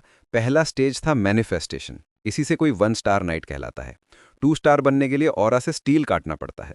3 स्टार पर तो लॉजिकल समझ से परे हो जाता है, किसी भी किंगडम में स्पेशल ट्रीटमेंट मिलता है। सैलामेंड्रा कॉन्टिनेंट पर कुछ 6 स्टार नाइट्स हैं, लेकिन 7th रैंक का तो किसी ने नाम नहीं सुना। दुनिया के 10 सबसे ताकतवर लोगों में भी सब 6 स्टार नहीं है। रोमन ने सोचा क्रिस की स्ट्रेंथ देखकर लगता है जॉनथन 3 स्टार है और इस दुनिया में 6 स्टार तो प्रैक्टिकली समझ से परे हैं। ऐसे इंसान की ऑरा 12 मीटर ऊंची हो सकती है और पूरी दुनिया को इम्पैक्ट कर सकती है। अभी पूरी दुनिया में सिर्फ 12 6 स्टार नाइट्स हैं। रोमन को लगा ये लोग सच में पावरफुल हैं, वो भी इतने इनएफिशिएंट तरीके से। दूसरी तरफ थे आर्कमेज, जो 7 सर्कल जादूगर को कहा जाता है। इस दुनिया में उन्हें आधा भगवान आधा इंसान माना जाता है। एक स्पेल से आसमान 2 टुकड़ों में चीर सकते हैं। अफसोस मिरिम दुनिया में तो जादू था ही नहीं। अब कम से कम थोड़ा आइडिया तो हो गया। जितना भी अनलाइकली हो, अभी ऐसे किसी से दुश्मनी मोल लेना अफोर्ड नहीं कर सकता। कुछ भी प्रेडिक्ट ना कर पाना ही सबसे खतरनाक है। लेकिन रोमन वो इंसान नहीं था जो बुलबुले में रहे। उसे सब कुछ एक्सपीरियंस करना और कंट्रोल करना पसंद था। ओवरऑल ये सब सच में इंटरेस्टिंग होने वाला था। अब सच में शुरू करने का टाइम आ गया था। Scene shift. हैंस एक कमरे का दरवाजा खोलता है। रोमन पूछता है, ये क्या है? हैंस बोला, पुराना फोर्ज है सर, अब यहाँ किसी को आने की इजाज़त नहीं है। रोमन बोला, परफेक्ट प्लेस है ट्रेनिंग के लिए। फिर हैंस से बोला, अगले पूरे हफ्ते में यहीं रहूंगा, किसी को अंदर मत आने देना, खाना भी मत लाना। रोमन ने हैंस से कसम खाने को कहा कि जब तक हमारे लोग गंभीर खतरे में ना हो, किसी को अंदर मत आने देना। हिचकिचाते हुए हैंस ने हाँ कहा। अब रोमन अकेला रह गया। उसने देखा कमरे में हैंस ने आराम के लिए पुआल डाल रखा था। रोमन ने सोचा, अच्छा जेस्चर है, पर मुझे ऐसे नहीं चाहिए। इन दोनों वो अपने शरीर के सेंटर में एनर्जी जमा कर रहा था। अब टाइम था पिछले जन्म की टेक्निक्स डेवलप करने का। उसने सेलेस्टियल डेमन आर्ट का पहला स्टेज एक्टिवेट किया। सबसे पहले सारी एनर्जी सर्क्यूलेट करके शरीर से गंदगी निकालनी थी। कल्टीवेशन प्रोसेस बहुत एग्रेसिव थी। खून हर तरफ बहने लगा। रोमन जानता था ऐसा होगा, इसीलिए उसने सही अमाउंट एनर्जी जमा की थी। टाइम वेस्ट करने का मौका नहीं था। जितनी जल्दी हो सके पुरानी स्ट्रेंथ वापस चाहिए थी। इस टेक्निक का पहला स्टेज कहलाता था ह्यूमन स्टेज, उसके गोल की तरफ पहला कदम। Scene shift. 1 हफ्ते बाद एक गंजा आदमी चाय नाश्ता ऑफर कर रहा था काउंट लॉरेंस और मिस फ्लोरा के लिए। रोमन कहाँ है? लॉरेंस अंदर आया और गंजे पूछा, आदमी ने बताया कि रोमन अभी कुछ बिजनेस हैंडल कर रहे हैं। फिर दरवाजा बंद कर दोनों को अंदर छोड़ गया। लॉरेंस ने कहा, क्लियर है कि हमें यहाँ वेलकम नहीं किया जा रहा। फिर अपनी बेटी से बोले, हमें वेट करना पड़ेगा, बैठ जाओ। फिर नाम लेकर बुलाया और कहा कि ये मीटिंग उसने इसीलिए अरेंज की है ताकि जो गलती तुमने की थी उसे रिवर्स किया जा सके। फ्लोरा ने कहा, मैं परफेक्टली समझती हूँ। उस पल को याद करते हुए जब उसने पता लगाया था कि फ्लोरा ने एंगेजमेंट तोड़ दी है और वो चिल्लाया था। फ्लोरा ने बताया कि उसने रोमन से अपनी सिचुएशन डिस्कस कर ली थी, यहाँ तक कि पापा की एडवाइस भी फॉलो करने की कोशिश की थी। लेकिन वो बीच में टोकते हुए बोले, फ्लोरा।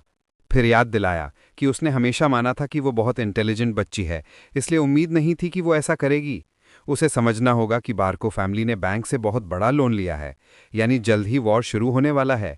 डिमिट्री फैमिली से शादी सिर्फ डिसीजन नहीं थी, वो इनएविटेबल थी, क्योंकि इस रीजन में सिर्फ वही फैमिली बार्को के सामने खड़ी हो सकती है। फ्लोरा ने कहा, लॉरेंस फैमिली कमजोर नहीं है, फिर क्यों लगता है कि डिमिट्री के बिना हम जीत नहीं सकते? पापा ने समझाया कि गवर्नमेंट ने सारे डॉक्यूमेंट्स बिना चेक किए अप्रूव कर दिए। अगर बैंक ने खुद इतना बड़ा लोन दिया है तो ये बात इन फैमिलीज से बहुत ऊपर जा चुकी है। ये बैटल इसलिए डिज़ाइन की गई है कि हम हारें और हार के बाद हमारा सब कुछ छीन लिया जाए, ज़मीन, ऑनर और यहाँ तक कि तुम भी, जो लॉरेंस फैमिली की फ्लावर कहलाती हो।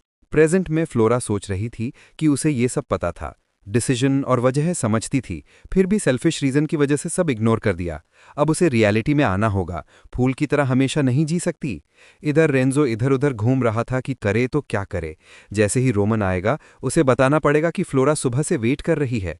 प्रॉब्लम ये थी कि अब आफ्टरनून हो चुका था, लेकिन रोमन ने यह भी कहा था कि डिस्टर्ब मत करना। आखिरकार दरवाज़ा खुला। रेंजो चमकते हुए बोला, यंग मास्टर, लेकिन फिर शॉक हो गया। लेकिन सीन फिर लॉरेंस पर शिफ्ट होता है। उन्हें पहले से ही ऐसी ट्रीटमेंट की उम्मीद थी, क्योंकि फ्लोरा की गलती की वजह से। उन्हें पता है कि लॉरेंस को ये पॉलिटिकल मैरिज चाहिए, फिर भी ये बात उन्हें रास नहीं आ रही थी। अचानक वो खड़े हो गए। फ्लोरा ने आवाज़ दी। वो बोले, मैं खुद जाकर ये सुलझाता हूँ, बैरन डिमिट्री को ढूंढता हूँ। कोई शांति से कुछ नोट्स ले रहा था। फिर अचानक लॉरेंस ने दरवाज़ा खोला और बोले, क्या ज़रूरत थी इतना विजिट करवाने और इतना इंतज़ार करवाने की? अगर नाखुश थे तो डायरेक्ट बोल देते। मुझे नहीं पता था कि डिमिट्री वाले इतने पेटी होते हैं। लेकिन रोमेरो बस खड़े होकर देख रहे थे। बोले, आपकी बात मैं समझ गया, लेकिन आज की मीटिंग पहले से शेड्यूल थी क्या? बैरन ने कहा कि वो मानते हैं कि वो बिना बताए आए हैं, लेकिन पूरे एक हफ्ते से रोमन से मिलने की रिक्वेस्ट कर रहे हैं। अगर शुरू में ही रिजेक्ट कर देते तो बात नहीं बनती। रोमेरो ने पूछा, लॉरेंस का विजिट मैं क्यों रिजेक्ट करूंगा? लेकिन अब जानना चाहते हैं कि बस यही कहने आए हैं। दोपहर तक इंतजार करने से तंग आकर कमरे में घुस आए और कंप्लेन कर रहे हैं, वो भी ऐसी मीटिंग की जो शेड्यूल ही नहीं थी। फिर खुलासा किया कि कुछ समय पहले बार्को की तरफ से मैसेज आया था। पॉलिटिकल मैरिज का ऑफर था, जिसमें सेंट्रल गवर्नमेंट से कनेक्शन और लॉरेंस की जमीन का हिस्सा मिलता। फिर भी उन्होंने वो ऑफर रिजेक्ट कर दिया। पूछा, आपको लगता है मैंने ऐसा क्यों किया? लॉरेंस भी सोच में पड़ गए, क्योंकि उनके लिए तो बार्को से अलायंस ज्यादा फायदेमंद था। रोमन ने कहा, रीजन सिंपल है। डिमिट्री के पास इतनी पावर है कि हम जो चाहे चुन सकते हैं, और चूंकि मेरा बड़ा बेटा भी लॉरेंस फैमिली की यंग लेडी की तरह है, इसलिए मैंने बार्को को मना किया। उस पल लॉरेंस को एहसास हुआ कि उन्होंने अपनी मूर्खतापूर्ण अहंकार की वजह से गड़बड़ कर दी। पिता ने कहा कि उन्हें अपने बेटे की इडियट वाली रेपुटेशन पता है, दोनों की फेम मैच नहीं करती, फिर भी याद रखना चाहिए कि ये कौन सी फैमिली है। जैसे ही डिमिट्री का नाम रोमन से जुड़ता है, पूरी इमेज बदल जाती है। इसीलिए इस शादी के लिए डेस्परेट तो हमें नहीं होना चाहिए, बल्कि लॉरेंस फैमिली को होना चाहिए। या फिर मैंने कुछ गलत समझा? अचानक फ्लोरा को पुराने दिन याद आए, जब वो छोटी थी और एकेडमी जाती थी। वहां बड़ी बड़ी फैमिलीज के बच्चे नॉलेज लेने आते थे, लेकिन नॉर्थ से सिर्फ एक फैमिली का एक ही लड़का था। इतना शांत कि लगता था वो है भी या नहीं। वो था जोएल फैमिली का बेटा। जहां बाकी बच्चे खुद को दुनिया का खजाना समझते थे, वो दूर दूर रहता था। एक दिन उसने छोटी सी गलती कर दी। दूसरों के लिए वो कुछ नहीं होता, लेकिन उसके लिए डिसिप्लिनरी कमेटी बुला ली गई। जिस दिन टीचर ने डांटा, उसके पापा आए और माफी मांगते रहे, बोले कि मैं इसे और अच्छे से सिखाऊंगा। उस वक्त दूर से फ्लोरा को सिर्फ एक ही चीज लगी, उस पर तरस आया। लेकिन अभी ये सब उसे बहुत फनी लग रहा था। विस्काउंट माफी मांगते हुए बोले कि कहने को कुछ नहीं है। फ्लोरा को एहसास हुआ कि उस लड़के पर तरस खाने का उसे कोई हक नहीं था। विस्काउंट बोले कि उनकी बेटी ने अमेच्योरिटी में गलती की। उस वक्त जोएल कमजोर था, आज लॉरेंस वैसा ही है। फिर से माफी मांगी कि उनका एंट्रेंस बेइज्जती वाला था। फ्लोरा समझ गई कि कमजोर को मजबूत के सामने झुकना ही पड़ता है। तभी वो आगे झुककर रोमेरो से माफी मांगने लगी, लेकिन ठीक उसी पल कोई अंदर आया। दरवाजे से अनाउंसमेंट हुई, मास्टर रोमन आ गए हैं। फ्लोरा को एहसास हुआ कि ये लेसन उसने बहुत लेट सीखा। रोमन ने बाल सफेद कर लिए थे, पूरा लुक डार्क हो चुका था। कमरे में घुसे और बोले, रोमन डिमिट्री, अपने पिता को अभिवादन करता हूं। सब कंफ्यूज्ड। पिता ने पूछा, ट्रेनिंग खत्म हो गई? हाँ। रोमेरो बोले, बाद में डिस्कस करेंगे। तुम्हें जॉरेंस के साथ मैरिज की बात के लिए बुलाया गया था। ये सब तुम्हारे एक डिसीजन की वजह से शुरू हुआ था, इसलिए तुम जो भी चुनोगे मैं रिस्पेक्ट करूंगा। रोमन तुरंत समझ गया कि बात क्या है। उसे दोनों फैमिलीज के अलायंस की इंपॉर्टेंस पता थी। इस वक्त जब लॉरेंस डेंजर में है, डिमिट्री की वेल्थ प्रोटेक्शन बन सकती है। पिता ने पूछा कि क्या उसने ये मैरिज रिक्वेस्ट की थी, जबकि रोमन ने उस वक्त कहा था कि वो काफी वजह है, लेकिन अब सब कुछ